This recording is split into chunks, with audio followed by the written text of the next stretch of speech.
masuk kubur dia boleh pisah. Saya jadikan amal salih adalah sahabat. Bismillahirrahmanirrahim. Assalamualaikum warahmatullahi wabarakatuh.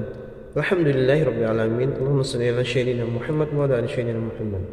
Sahabat teman-teman yang beriman yang insyaallah dirahmati oleh Allah Subhanahu wa taala, pada kesempatan yang sangat mulia ini mari sama-sama kita dengarkan, kita simak tausiah yang akan disampaikan dari guru kita almarhum Syekh Ali Jabir tentang kedahsyatannya kita beramal soleh. Untuk lebih jelasnya, untuk lebih detailnya, bersama-sama kita simak tayangan berikut.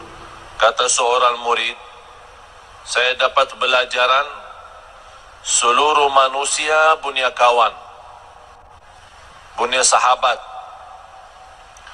Tapi begitu meninggal dunia, itu sahabat tidak boleh ikut, pisah. Mana ada sahabat kita yang rela, ikhlas, mau masuk jadi sahabat kita di dalam kubur? Tidak ada. Biarpun sahabat rapat, sahabat akrab, kalau kita sudah masuk kubur, dia minta izin, maaf, saya tidak boleh ikut, pisah. Kata murid ini kepada gurunya, saya mendapatkan belajaran kalau manusia mengambil sahabat akrab, tapi begitu masuk kubur dia boleh pisah, saya jadikan amal salih adalah sahabatku. Saya jadikan amal salih adalah temanku. Saya jadikan amal salih adalah akrab dan rapat samaku.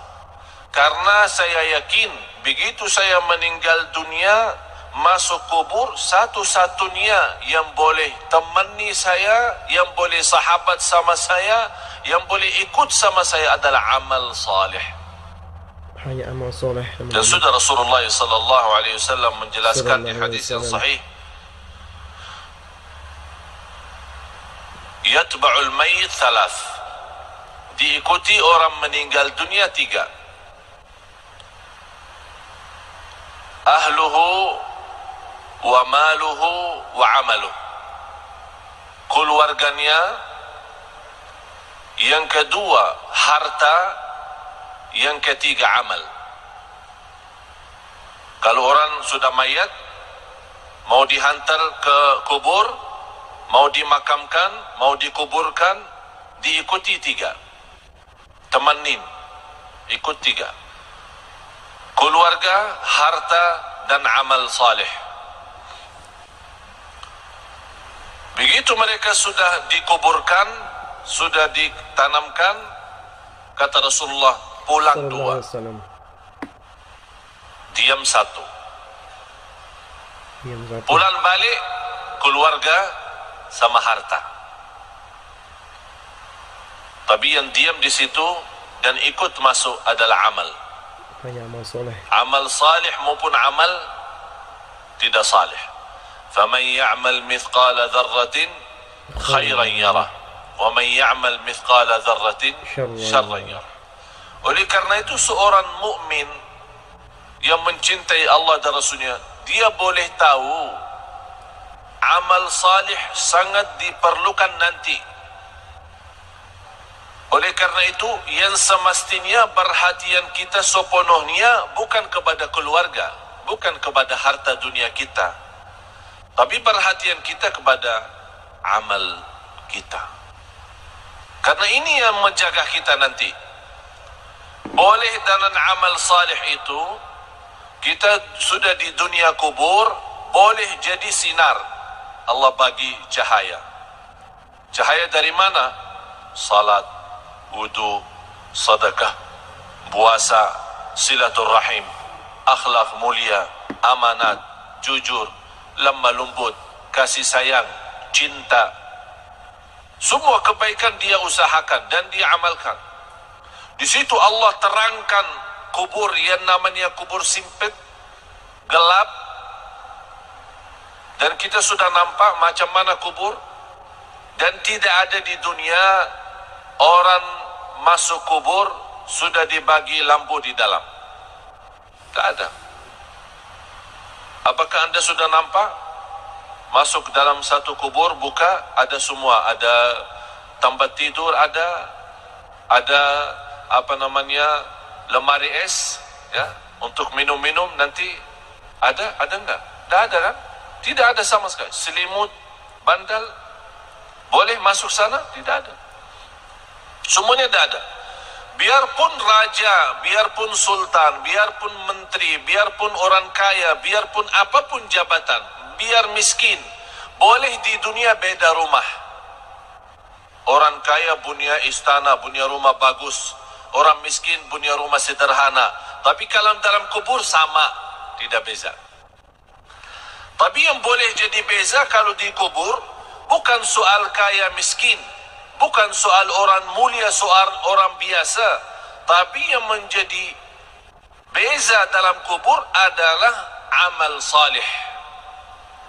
Disitulah dengan amal salih Allah terangkan kubur yang sempit, yang gelap, tidak ada udara, tidak ada angin, tidak ada oksigen, tapi boleh orang yang masuk di sana karena dia banyak istighfar, banyak jaga salat, banyak salat malam.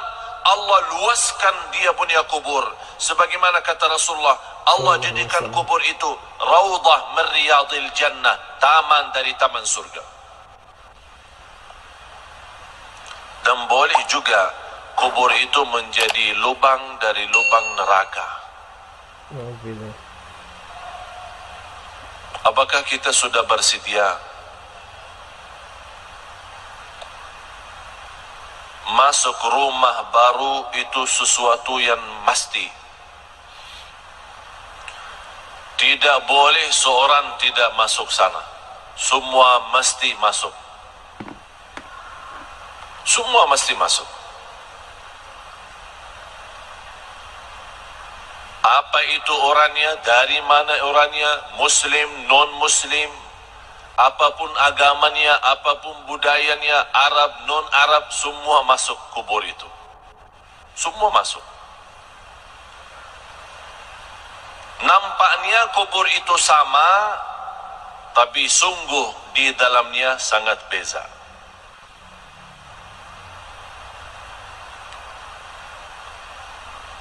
Kemarin ada seorang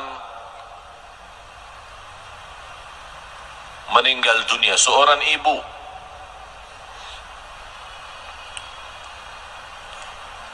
Keluarga menceritakan sekian tahun sudah meninggal dunia. Ada satu projek dari pemerintah mau buat jalan di situ. Jadi semua makam-makam kuburan yang ada di situ mesti dipindah. Pas mereka dikubur seorang ibu yang sudah meninggal dunia sekian tahun, dibongkar kubur, dibuka, dicium harumnya macam harum misk. Semua orang yang datang bekerja merasa harumnya luar biasa. Harumnya membuat hati tenang. Harumnya yang tidak pernah kita dapat di dunia. Itu keluar dari dia punya kubur. Akhirnya ditanya dia punya keluarga, apa amalan seorang ibu ini sampai boleh dapat kubur macam itu harumnya?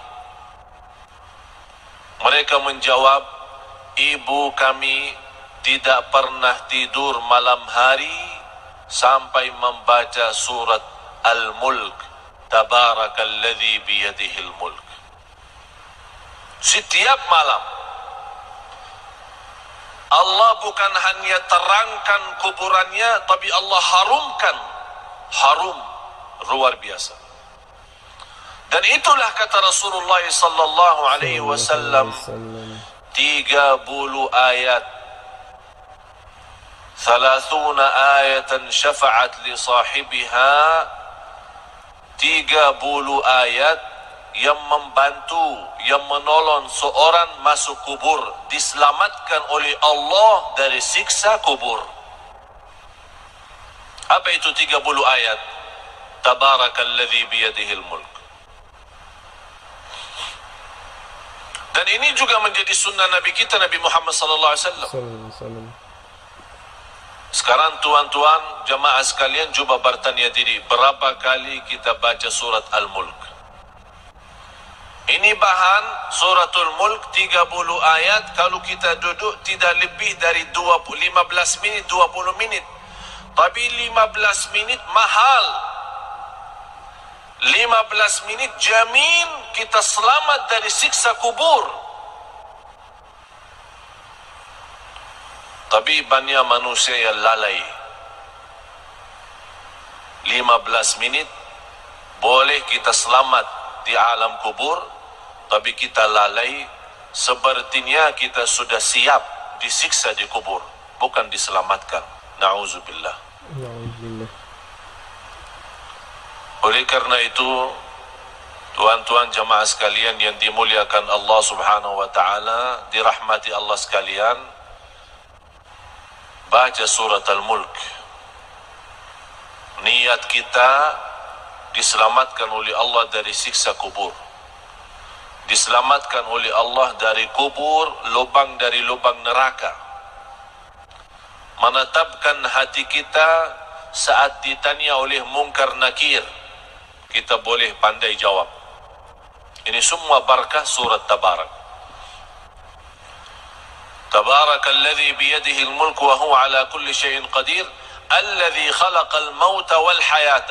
Allah menciptakan mati dan hidup. Liyabluwakum ayyukum ahsanu amala.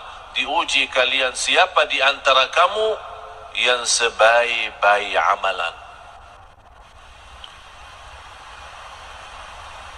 Yang saya herankan, umat Islam yang segitu indahnya Islam, segitu mudah amal salih, tapi banyak yang malas. Malas alasan sibuk, malas alasan hawa nafsu, malas alasan dunia, syahwat, harta, anak, keluarga. Kalau sudah masuk di dunia kubur, baru dia nampak hakikat berlaku dan perbuatannya. Di situ lihat dia bercakap, ya Allah, korbankan semua keluarga saya siap. Saya ikhlaskan semua jadi korban. Orang tua saya, istri saya, anak saya, cucu saya, harta saya, semua masuk neraka. Tapi ya Allah, saya mau selamat sendiri. Itu berkata orang kalau sudah masuk di sana, dia akan nyesal, dia akan sedih. Tapi tidak ada guna kalau sudah nyesal di dalam sana. Tidak ada guna. Sekarang nyesal ada guna. Kalau nyesal merubah kehidupan kita menjadi lebih baik. Kalau kita sedih menjadi orang segera taubatan nasuha, mengisi amal salih, mengisi taqwa dan mengisi apa yang diridai Allah Subhanahu wa taala. Baru akan terwujud saat kita menghadapi kematian. Ya ayyatuhan nafsul mutmainnah, irji'i ila rabbiki radiyatan mardiyah. Ini sebuah penghargaan yang luar biasa istimewa dari Allah. Ini Allah panggil, jiwa yang tenang, sini, jangan takut, jangan khawatir. Allah sambut, Allah jumbut, Allah muliakan orang-orang yang berjuang dalam kehidupannya karena Allah, dan dia wujudkan. Qul inna salati wa nusuki wa mahyaya wa mamati lillahi rabbil alamin.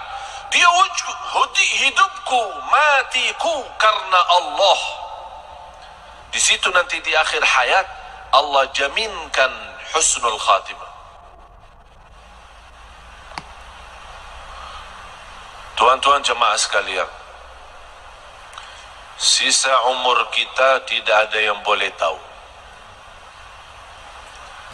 Sudah saya silaturrahim kali ini yang ke-7 atau yang ke-8, yang ke-7. Saya sudah ke-7 kali ke Malaysia. Allah izinkan bersilaturrahim. Semalam alhamdulillah dengan izin Allah kita kasih di salah masjid di Putrajaya.